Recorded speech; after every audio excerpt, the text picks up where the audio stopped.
Bonjour mes frères et sœurs, j'espère que vous allez bien. On se retrouve pour une nouvelle vidéo. Et aujourd'hui, en feuilletant mes notes, je me suis dit que j'allais vous parler de qui est le médiateur entre Dieu et nous. C'est une question qu'on m'a posée, il me semble, et c'est une question que je me posais moi-même surtout, notamment dans le cheminement que je suis en train d'entreprendre entre le fait de chercher la vérité. On sait déjà que Jésus est le chemin, la vérité, la vie, mais surtout dans les enseignements que j'ai reçus et dans tout ce que les églises disent, parce que comme vous le savez ou pas, je suis née dans une famille chrétienne catholique, mais c'est vrai que je remets beaucoup en cause et surtout je cherche à savoir ce qui suit la Bible et ce qui ne suit pas la Bible. Jésus, à l'époque, avait déjà averti ceux qui l'entouraient, notamment par le fait que les hommes suivaient plus les lois que eux avaient mises en place plutôt que la parole de Dieu elle-même. Donc, pour moi, ça a été une révélation de me dire, ok, maintenant, qu'est-ce qui t'a été enseigné et qu'est-ce qui suit la vérité, qu'est-ce qui suit ce que Jésus a enseigné et qu'est-ce qui suit la loi des hommes et qui te pousse finalement à la perdition. Quand je me posais la question et je parlais de ça avec ma mamie et je disais, je comprends pas pourquoi finalement les chrétiens catholiques, ils prient Marie, la Vierge Marie.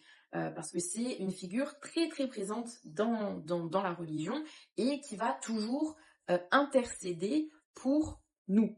Donc moi je me suis dit, ok, c'est pas que j'y crois pas, c'est pas que j'y crois, j'aimerais simplement que le Seigneur me guide vers la vérité.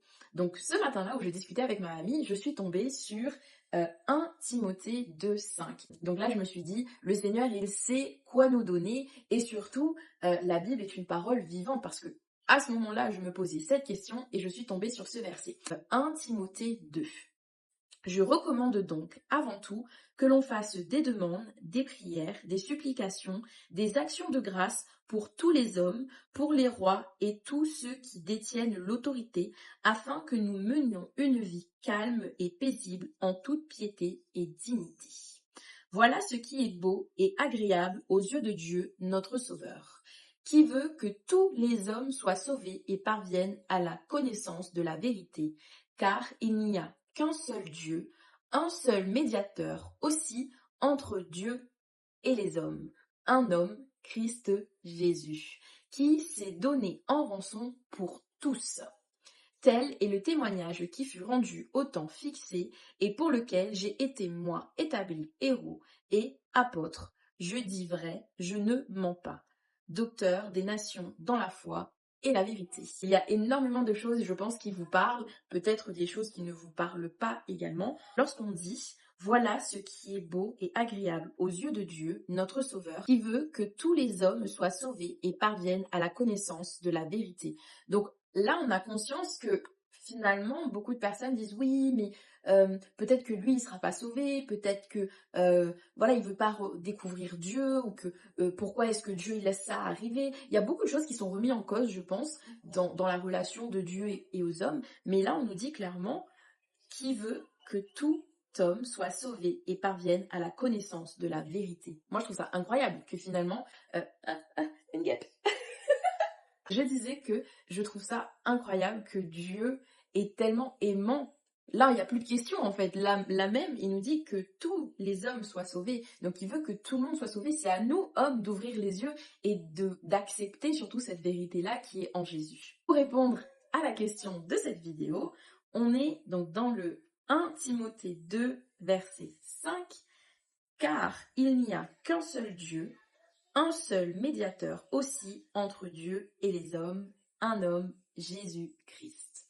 Donc, je ne vais pas développer plus que ça parce que, comme je l'ai dit, je ne suis pas une enseignante, je ne suis pas là pour développer des commentaires de texte, mais simplement pour vous faire part de ce que j'ai découvert et ce que je trouve important à partager.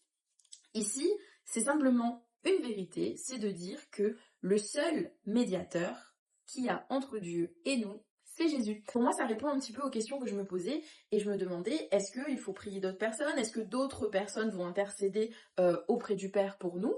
Et puis finalement, ça a répondu à ma question. Donc n'hésitez pas, si vous êtes curieux, si vous avez déjà fait des recherches, si vous êtes prête, si vous avez des connaissances dans la Bible, n'hésitez pas à me dire en commentaire s'il y a autre chose à savoir sur ce petit passage. Et surtout, moi, ce que j'aimerais savoir, c'est pourquoi on prie la Vierge Marie et pourquoi est-ce qu'on prie les saints. Voilà, je sais que pas tout le monde le fait, pas tous les chrétiens le font, les catholiques ils le font. Donc c'est vrai que c'est une question que je me pose et j'aimerais ne pas vous porter à défaut et donc me porter à défaut également parce que ça serait plutôt bête de ne pas prier correctement. Donc c'est tout pour moi, j'espère que cette petite vidéo vous aura plu, vous aura appris quelque chose ou pas. N'hésitez pas à me dire en commentaire ce que vous avez pensé, à vous abonner également et je vous dis à très vite pour une prochaine vidéo. Bye bye!